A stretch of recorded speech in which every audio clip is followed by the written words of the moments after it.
She departed with the front door ajar, leaving echoes of her high-heeled footsteps on the wood floor, growing fainter as she advanced deeper into the living room, announcing herself in that casual, indifferent tone as if nothing could perturb her. "I'm back," she called out lightly. Unaware of what was in store for her, not yet. I remained mute, not even turning to face her initially. Seated at the dining table, my elbows propped, I was fixed on a solitary piece of paper. Although many were present, others perhaps, this one lay squarely in the table's center, the one that held significance. A still shot from a security camera, Brent and her faces, both too near, both displaying smiles. She halted when she encountered it, mid-stride, as if someone had hit pause on her existence. Still, I refrained from looking at her. I heard the faint sound of her breath hitch in her throat. Not loud, not theatrical, merely sharp and unattractive. A moment of quiet followed, then her voice broke the stillness. "What's this?" It was a pointless inquiry. She was already aware. At last I lifted my gaze to her. Her makeup remained unblemished. This detail troubled me more than it should have. Her eyelashes were impeccably curled, her foundation undisturbed despite the activities she engaged in merely an hour prior. However, her shirt bore a wrinkle at the shoulder that didn't align with how she typically wore her seatbelt. There was something about this crease that spoke more truthfully than anything she was about to utter. "Take a seat," I instructed. She blinked, mirroring a deer caught in headlights. I observed her grip tighten on her handbag strap, as if she were about to flee. But where could she go? The door stood open behind her, flooding the room with sunlight, suggesting that the world still adhered to reason. Once more, I gestured. "Sit." She moved forward hesitantly, cautiously. I could almost hear her contemplating, considering how to manipulate the situation, what she could claim, what I might not perceive, the extent of my awareness. Yet she complied, sitting opposite me. "Dear friends, if you enjoy this story, please like and subscribe to our channel. It will motivate us to make more videos like this for you." Her digits tapped nervously against the table edge. She hadn't received anything from me. It wasn't necessary. She leaned forward, drew nearer to the picture, and scrutinized it intensely. Her nostrils expanded, not from remorse or dread, but wrath, because she had been unmasked, because I had observed her, recorded it, printed it, and enclosed it within a frame with time-stamped evidence. Yet she persisted. "Honey," she murmured. Her tone grew softer, descending into the quiver she'd often employed when she was being dishonest. "It's not as it appears." She attempted to grab my hand, withdrew it from me. Her fingers wavered in midair, embarrassed. "Shall we try that tale once more?" I asked. Her jaw stiffened. "You're spying on me now?" I remained expressionless. No movement, not a flicker of an eyelid. I provided her with the silence she despised most, the kind that left her in solitude with her reflection. "Do you think I'm unfaithful? Is that what this is about?" Her voice grew more assertive, indignant. Every time she switched from cornered to callous, as if altering footwear. I allowed her outburst to pass. Then I pulled a new document from beneath the pile and moved it forward. It was a hotel bill. The date was Thursday, room number 314. Brent's name was listed. Another slip of paper followed, displaying screenshots of messages. Hers read, "You stirred emotions within me I hadn't experienced in years."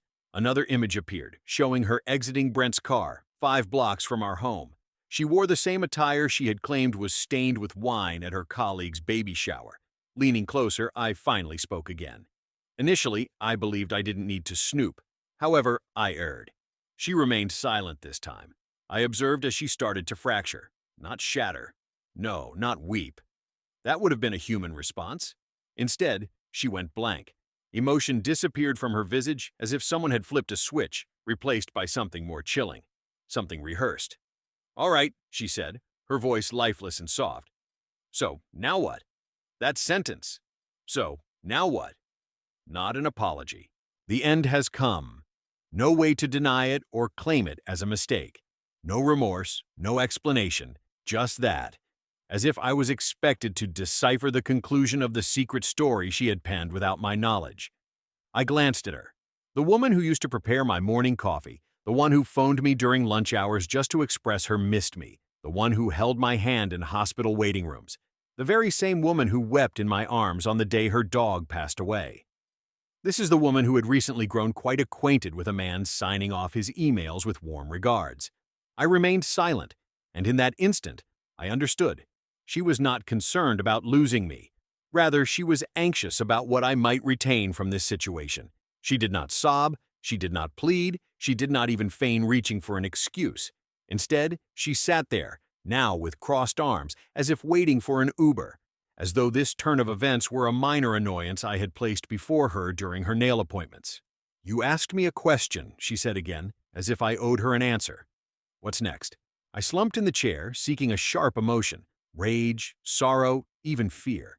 But all I felt was the hum, the dull vibration in your core when your mind is still shattering, but your body has already left the debris behind. Her gaze didn't seem sad. It seemed irritated. "This is what you've been hiding?" I asked, my voice softer than expected. "Was this it? Deceiving me and sleeping with a man who shares investment advice in group chats?"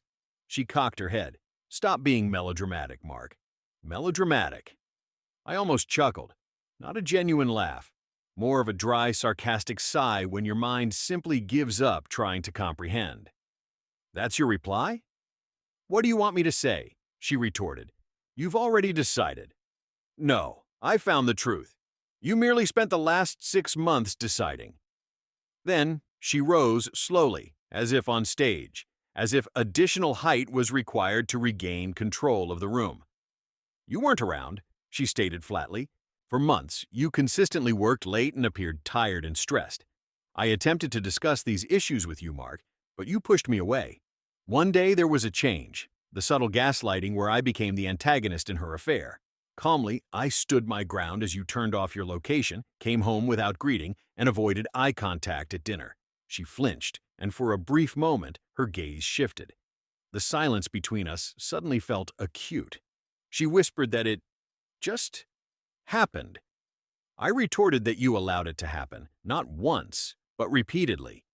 In that instant, her facade slipped slightly, and she responded defensively with an "oh, please," before folding her arms again. Brent was listening. He made me feel heard, even though he wasn't flawless. At least, he didn't regard me as a mere roommate. Co-inhabitant. Following all that has transpired, after a decade of fidelity, after shared celebrations, mornings, trips where I hauled her luggage at airports while she scrolled through Instagram, after the miscarriage we experienced together, the nights we wept in quiet solidarity, clinging to one another like anchors. Now I was simply a roommate to her.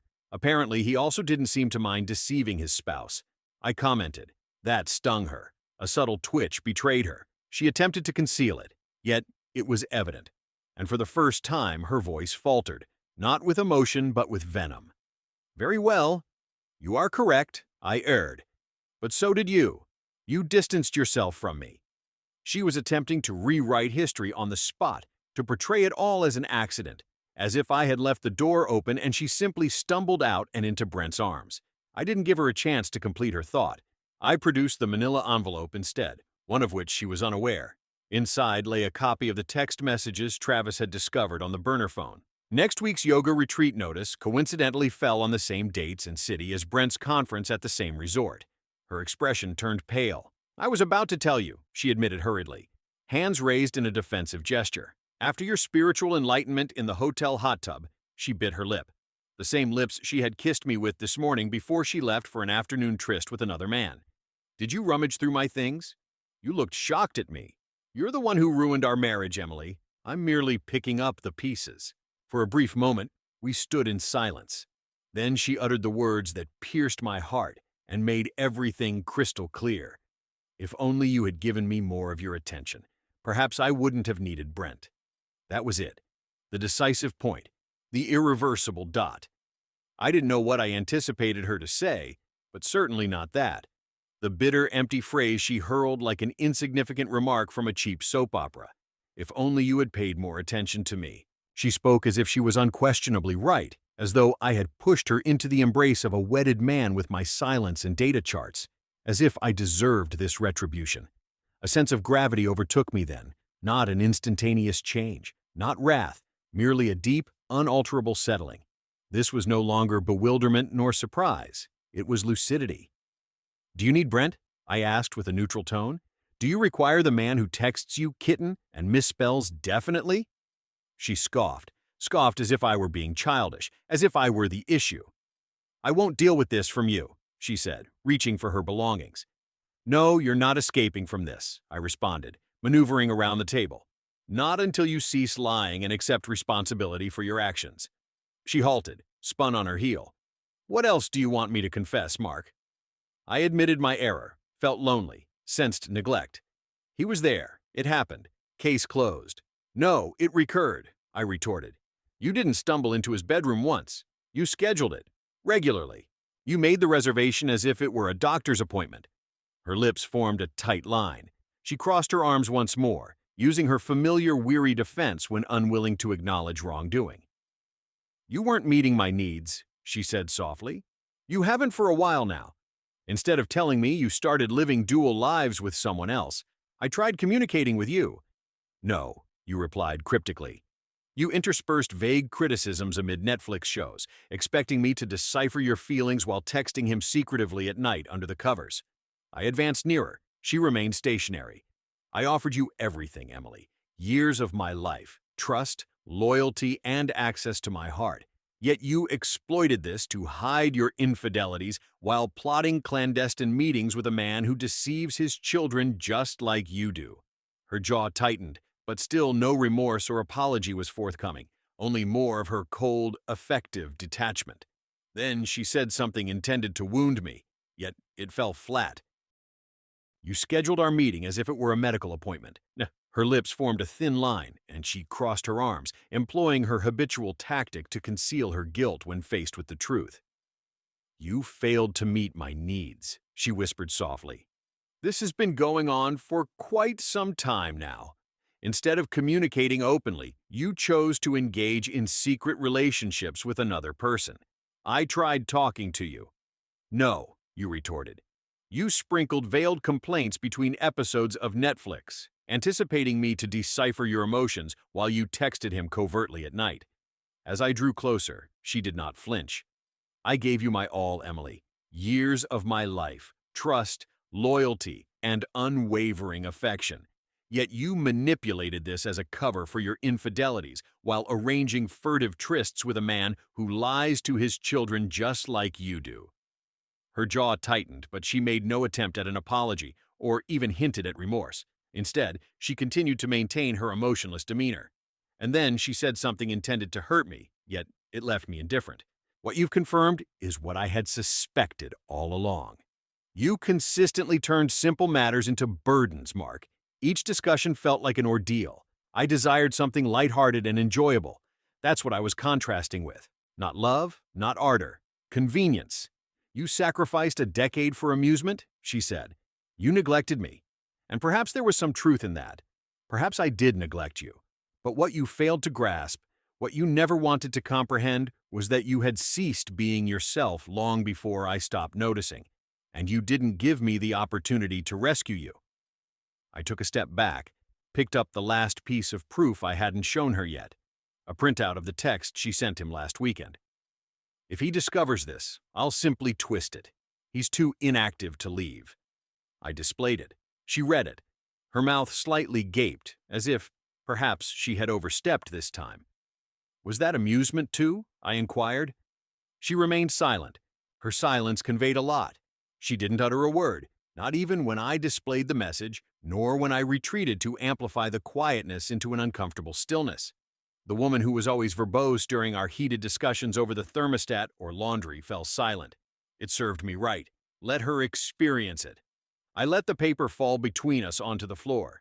Did you honestly believe I wouldn't discover? I asked, softer now, without any bitterness. The edge was gone. You thought I'd remain, that I'd yield, absorb the blow, and keep up the charade. Still, she avoided my gaze. The self-assured smugness that she usually wore was absent now, replaced by an expression I hadn't seen on her in years, doubt. But it wasn't remorse, only fear of losing dominance. I moved past her towards the counter and took out a small cardboard box hidden under the sink. It wasn't large. It didn't need to be. She turned slowly as she heard the tape tear. "What's that?" she inquired. "Your belongings," I replied. "The ones that were in our room. Your dresser, your wardrobe, the bathroom storage." I filled whatever I could. Her expression contorted. "Are you evicting me?" I corrected, placing the box on the table. "I'm asking you to depart." That's entirely different." She mocked me with a hollow laugh, a vicious, resentful cackle that pierced my heart. "So now you want to play the man?" Following this revelation, her venom returned, the ever-present bitterness she unleashed whenever things didn't go her way. "You can't do this," she retorted angrily. "This is our home, too." "No, it was our home. Or at least it should have been. You turned it into his when you secretly brought him in." "I didn't bring him here," she corrected swiftly. I cocked my head quizzically. "Is that supposed to make me feel better?" Her mouth gaped, then shut. She had no script for this moment. No quick wit, no damage control. After so long playing several steps ahead, she forgot what it felt like to be vulnerable. She admitted, her voice barely audible, "I have no place to stay." I suggested, "Then phone your yoga companion. Brent might have an extra room with his wife and children he's been deceiving." Her lips compressed into a tight line. "You're being heartless," she retorted. "Not at all," I countered, meeting her gaze squarely. Harsh would have been betrayal. Harsh would have been deceit for half a year and treating you with disrespect while feigning affection. Harsh would have been manipulating the one who cherished you into doubting yourself. She remained silent. I walked around the table again, past her toward the entrance. I opened the door. "Take the box," I instructed, "and leave." She didn't budge. "Emily," I stressed, my tone sharper now, "don't force me to summon aid for you." Still, she stayed put. Her gaze shifted between the table, the door, and me. She seemed on the verge of tears, but none fell. And I understood it wasn't sorrow, it was dignity. Her self-esteem couldn't bear this defeat. She was losing. For her, this act of betrayal was the most painful kind. She hesitantly advanced, lifting the box with a false air of composure that almost made me queasy. "You'll come to regret this," she mumbled. "No," I replied. "You're just angry because you don't get to depart first." She said nothing in response. She spun around and left, her heels clicking once more, exactly as she had entered, but now there was no more hum in her voice, no swagger in her stride, only silence. I shut the door after her, and for the first time in months, my house felt genuine again. For a long while afterward, I stood motionless with my hands on the doorknob, hoping against hope that she would return to knock, to pound, to scream, to cry, to act. But she didn't. Not even the sound of her car engine could be heard. I refrained from checking if she was still standing outside, waiting for me to reconsider. The portion of myself, the one that pursued her relentlessly, soothed over every dispute, attempted to mend things even when I wasn't the culprit, was nowhere to be found. I stepped back into the kitchen. The envelope remained on the table, half its contents of photographs scattered across the wood, reminiscent of a spill. I scrutinized them once more, not for additional confirmation, but because I still couldn't comprehend how far she had drifted away. The perspectives, the timestamps, the infuriating grins. She appeared content, even somewhat guilty, not hesitant, not conflicted, but content, as if she had finally released a breath she'd held for a decade with me. It left me questioning the authenticity of everything. I grabbed my phone. There were 2 unread messages waiting. "Emily, I have no place to go tonight. Are you genuinely doing this?" A reply from Emily arrived 5 minutes later. "Very well. Enjoy your solitude with your suspicions." Suspicions. That one stung.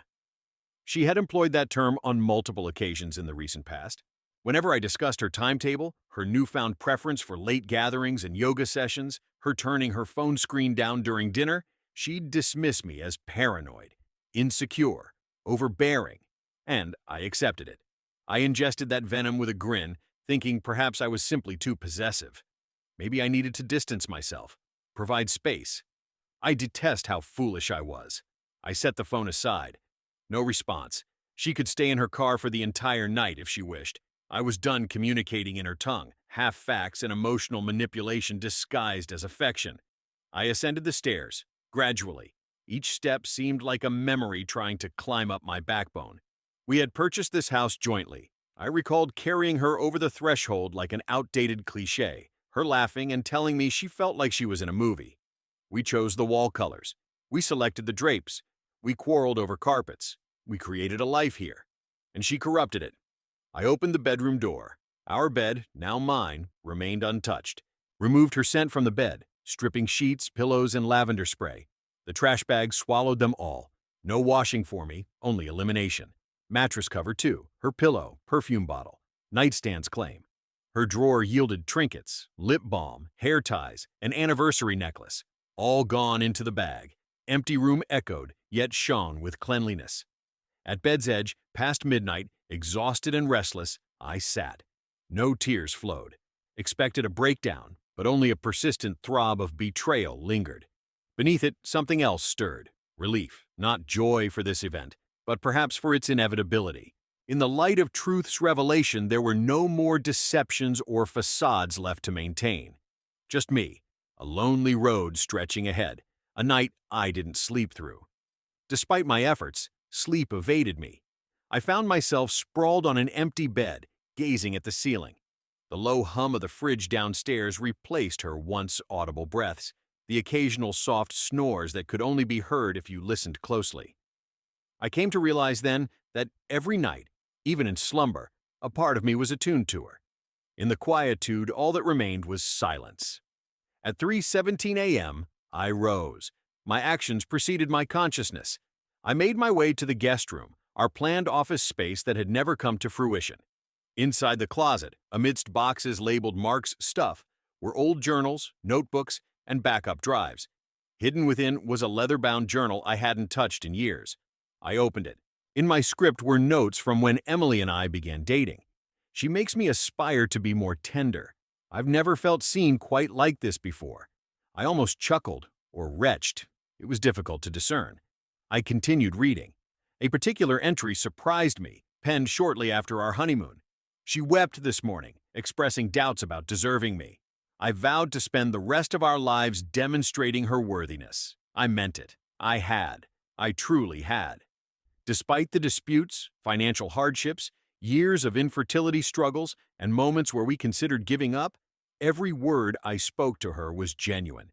Yet she remained unfazed when she ignited a match and set fire to everything we'd built. My phone vibrated at 4:02 a.m. It was Emily again. "I'm staying at Casey's tonight. I need to retrieve my belongings tomorrow. Please do not disturb anything else." The tone implied I was the one being imprudent, the one who overstepped boundaries. Her possessions? Instead of hauling them onto the sidewalk during the dead of night, I remained silent. The following morning, I departed before she arrived. I could not bear the thought of encountering her again so soon, not at this moment.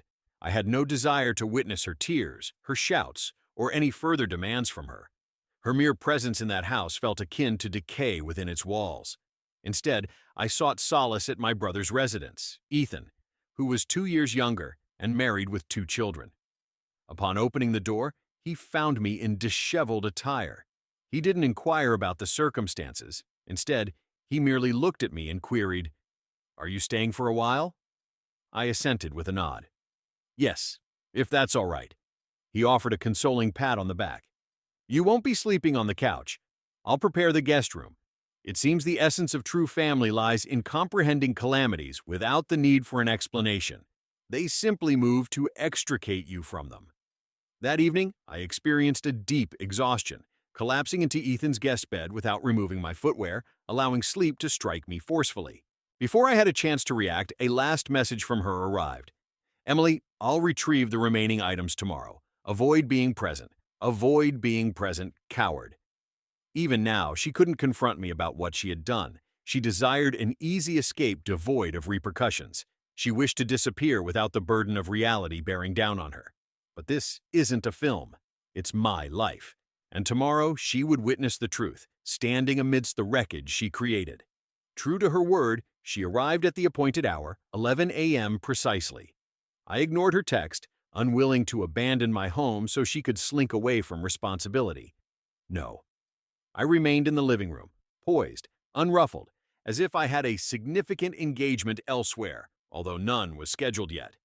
She entered with a cardboard box and sunglasses, even on a cloudy day, the same scent of her perfume, once beloved, now inducing nausea, preceding her. Upon spotting me seated there, she halted at the doorway. "You promised you wouldn't be here," she murmured. "I never made a promise," I retorted. "You requested my absence." Her jaw stiffened. She entered and shut the door behind her, depositing her box near the stairs. I merely wanted to gather my belongings and depart. then proceed. For a brief moment, she remained motionless. It appeared as though she was assessing the situation, perhaps. The couch lacked adornments. Her photographs on the wall had vanished. Books from the shelf were already packed away. I had accomplished half the task for her. "You rummaged through my possessions," she stated eventually. I moved towards the window, saying, "I relocated your items from my room, my wardrobe, my dwelling.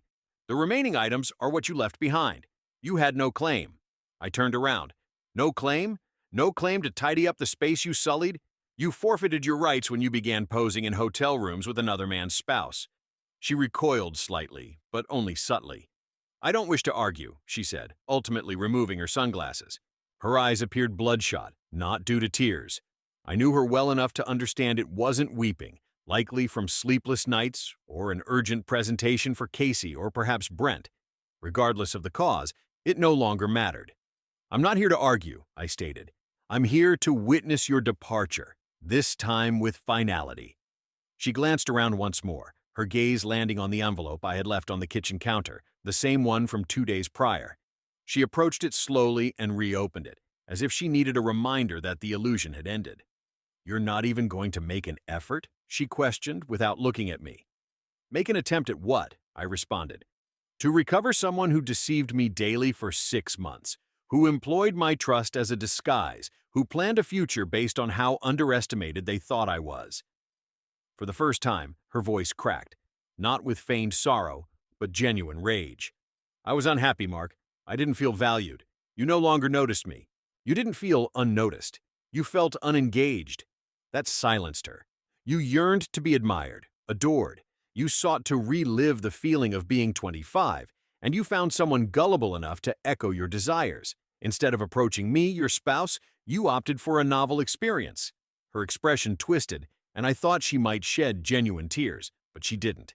She suppressed them and retorted, "It wasn't supposed to be sincere." I moved nearer, yet it was substantial enough to deceive, significant enough to spend Thursdays with him and pretend nothing transpired when we parted, risky enough to jeopardize everything we constructed for naught. I didn't intend to be ensnared by him, but you orchestrated everything else. She blinked. "So what next?" I asked. "You gather your possessions, you collect your deceptions, and you depart. No more messages, no more phone calls, no more updates on your emotions. And the divorce? It's underway." That took her aback. "You're genuine about this?" "Yes." After a prolonged while, I was exceptionally solemn. Her expression changed not from sadness, but from defeat, and it was then I understood that she hadn't believed I would follow through. Despite all the events, she assumed I'd waver, that my reliance on her was too strong to carry out my plans. Misconceived. She silently collected her belongings afterward. No more words, no more entreaties, just the grating noise of boxes moving and the departure of a deceiver from my life. When she departed, she didn't bid farewell. Appropriate. Neither did I suspect she was gone before midday. The door closed behind her without ceremony, without a lingering look, without "we can still communicate," without a false apology as a parting gesture. Just the sound of her footsteps down the pathway, the soft slam of her trunk, and then the hum of her engine fading into the distance. I remained in the entrance hall for a considerable time, motionless, listening, half hoping she would turn back. But she didn't. She departed as she had lived during those final 6 months, swiftly, strategically, and without a backward glance. Yet I cannot claim I felt liberated. Instead, I sensed a weightier sensation, akin to having one's skin peeled away to expose the nerves. The initial action I took was to open all the windows, each and every one. The dwelling still reeked of her, the lavender room spray, the extravagant coconut shampoo, the flowery dryer sheets she insisted on purchasing. I aired out everything, allowing the cool July breeze to sweep in. The quietness transformed into wind, offering relief. Then I began to act. I once more stripped the bed, this time reducing it to its frame. By myself, I dragged the mattress from the room, one clumsy pull at a time. Each item she had chosen was replaced, from every towel to every dish purchased from that overpriced home store. The fake eucalyptus plant she swore tied the room together. Rubbish. She permeated every corner. Yet now I was removing her traces. This wasn't done out of spite. Rather, it was a reclamation of my territory. The memories were the most challenging to handle. Not the framed images. There weren't many hung. Instead, the unseen moments. Her humming while doing laundry, feet bare on the counter, chatting about work, the towel hanging askew on the rack. It wasn't sorrow. It was erosion. The gradual, invisible wearing away of everything I believed to be solid. At around 2 p.m., the doorbell chimed. No one was expected. Upon opening, it was Ethan, my brother, bearing a 12-pack and a pizza box as if it were supplies from Battlefront. He predicted today might be tough. He entered without delaying. I remained silent at first, merely shutting the door behind him and trailing into the kitchen. He popped open a beer, sliding one towards me. Later, casually, he remarked, "I always disliked her." I glanced up. He shrugged. She possessed the false niceness, as if she rehearsed her laughter in the mirror. "You could have spoken out," he said after another sip. "Would you have been heard?"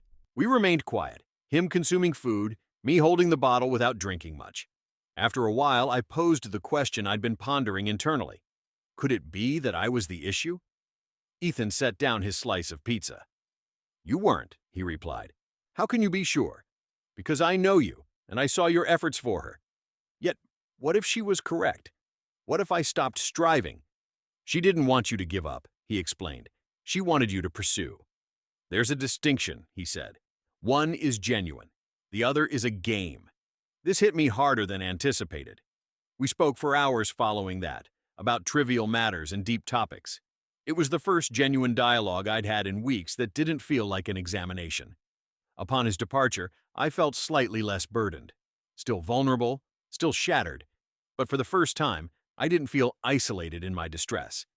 That night, I sat on the porch with the lights off, alone in the darkness, and allowed myself to consider the future. Not the one we envisioned, the one I was preparing to reconstruct. The subsequent days merged into one another, tranquil yet mechanical, devoid of rhythm, yet they continued to progress. This was peculiar. Life persisted, unfaltering in the face of betrayal. The sun still ascended each morning, bills kept arriving, and dishes remained to be washed. What had altered within me was a subtle yet profound shift. Beneath the surface, there was an ache, persistent like the body's recollection of pain even after the injury has healed. Emily did not reach out to me again. No calls, texts, or veiled attempts via social media. She was gone, as I had advised, but her presence lingered everywhere. Not physically, no. More like residue. Everywhere I went, reminders surfaced. The corner coffee shop where she used to sip from my cup without admitting her liking for oat milk. The song on the radio that used to echo while she applied makeup. I ventured into the refrigerator to discover the unfinished jar of weekly purchased mango salsa, a remnant of her shopping habit. Grief doesn't adhere to reason or routine. It spirals and halts unexpectedly, even during an ordinary supermarket excursion, where tears may brim at the sight of cucumbers. One day, roughly a week after she departed, I arrived home to find an unmarked envelope on the porch. Inside were the house keys and her wedding ring, without any accompanying message or rationale. Only metal and silence resided within. I stared at that ring for what seemed like an eternity. Once a symbol of profound meaning, it now appeared cold and vacant, as though it had never held significance. I didn't weep, but instead, I experienced something I hadn't felt since this ordeal began. Righteous fury. Not outbursts or destruction, but a deep, focused anger. I retrieved the ring, climbed the stairs, opened the bottom drawer of my desk where I stored the divorce documents I'd been preparing to file. I signed each and every one of them without a moment's hesitation or doubt. My name appeared repeatedly, as if I was chiseling myself out of an agreement I never consented to. I didn't inform her, nor did I text or warn her. The paperwork served as the messenger. That evening, I went out by myself. To a bar I hadn't visited in years. I wasn't seeking conversation or trying to escape my feelings. I merely desired solace at a location where no one recognized me as Emily's spouse. I requested a drink, took a seat at the end of the bar, and observed people laugh, flirt, deceive each other about their professions and motivations. For the first time in a long while, I didn't envy them, because I was no longer pretending. The decision to end our marriage was mine 3 weeks after she departed, and I found her sweater in the dryer. The worn gray jacket with a torn sleeve she donned when either drunk or feigning comfort, that was it. It bore a scent of dryer sheets mixed with a lingering trace of her perfume that persisted despite attempts to fade. For a moment, I grasped it, then thrust it into the trash impulsively. That's how things stand now. No more hoarding fragments of her as if they were mementos from a battle I hadn't enlisted in.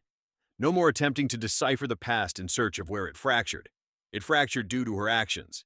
She surveyed our constructed life and deemed it insufficiently thrilling. Not glossy enough, not novel. Thus, she ignited the match. Now I wasn't sweeping up ashes anymore. I was rebuilding. The divorce documents moved swiftly. Swiftly indeed, almost too fast. Apparently, when infidelities are involved, courts prioritize efficiency. My lawyer, a shrewd, composed woman named Amanda, scarcely inquired. She glanced at the folder of evidence I provided, photos, texts, receipts, and simply stated that this wouldn't take long. During our second conversation, I inquired if she ever grew weary of observing others unraveling. She considered my question momentarily before replying negatively. What astounded me was the number of individuals who remained. This notion lingered with me, for I too nearly stayed. Had I not listened to my intuition, had I not sought aid, and if I continued justifying the peculiarities as merely stress, hormones, or a passing phase, I'd still be trapped in deceit. Sharing a bed with someone who addressed me as darling, while covertly texting another under the table. The situation made me queasy, yet it also filled me with gratitude. On one occasion, I found myself on the back porch, beer in hand, contemplating my past self. Not the Mark who was betrayed, not the Mark who constructed a life with a woman who destroyed it, but simply myself, the individual I used to be familiar with. The one who cherished lengthy drives, unsightly dives, and overly syrupy Sunday morning pancakes. The one who harbored ambitions, who didn't rely on others for validation. The man hadn't diminished himself to please others. He merely fell silent, submerged beneath a mountain of concessions, false cheer, and hollow reassurances. I recognized the empty affirmations at the end of futile discussions. That night, under the stars, cool and serene, for the first time since she departed, I allowed myself to miss her. Not in the hope of her return, but to truly experience the void, the emptiness, the hurt, and eventually let it flow through me. I spoke softly, "Farewell, Emily." The words didn't reverberate. They simply ceased, crisp. The day the divorce was finalized felt like a confluence of funeral and rebirth. I chose not to attend court. My attorney managed everything. Emily signed. No dispute, no struggle. She likely knew she lacked solid ground. Perhaps Brent was offering her a new life with hotel linens and clandestine words shared in parking lots. I opted not to inquire. I had no desire for knowledge. 12 p.m. saw an email from Amanda with the subject, "Finalized." Her message read, "It's done. You're free." The word "free" struck me powerfully, a combination of a blow and a descent. I scrutinized it for minutes on end, rereading it as if seeking validation. I needed it to be true, to confirm that she couldn't wound me anymore, that she no longer held sway over my tomorrow. I climbed into my car and navigated the open road. My destination was indeterminate. My journey forward was all that mattered. The sun shone brightly, a gentle blue I hadn't truly noticed in weeks. I drove with the windows down, music muted, mind vacant. Midway through, I halted at a small roadside diner we'd often bypass en route to her parents' home. We never entered. She found it shady, but I always yearned to explore its depths. So I pulled over, stepped inside alone, settled at a booth, and requested pancakes and black coffee. They were exceptional. I savored each bite, basking in the serenity, reveling in the peace of anonymity. Here, no one recognized me. No one regarded me as the man whose wife had betrayed him. I wasn't a headline or a sad tale. I was merely a man savoring pancakes on his own terms. Later, I found myself at a tranquil lake near the city, a place I hadn't visited since high school. In the past, I would come here to think when life seemed too complex with its trivial struggles. Poor grades, arguments with friends, my father's silence after I declared my disinterest in joining the family business. I parked, exited, and sat on my car hood, gazing at the water. I surrendered to the moment, with no agenda, no stress, no pretense. It was just me, the lake, and a gentle, quiet calmness that I had missed for months. I pondered what I would say if Emily ever reached out again, only to realize that I wouldn't respond.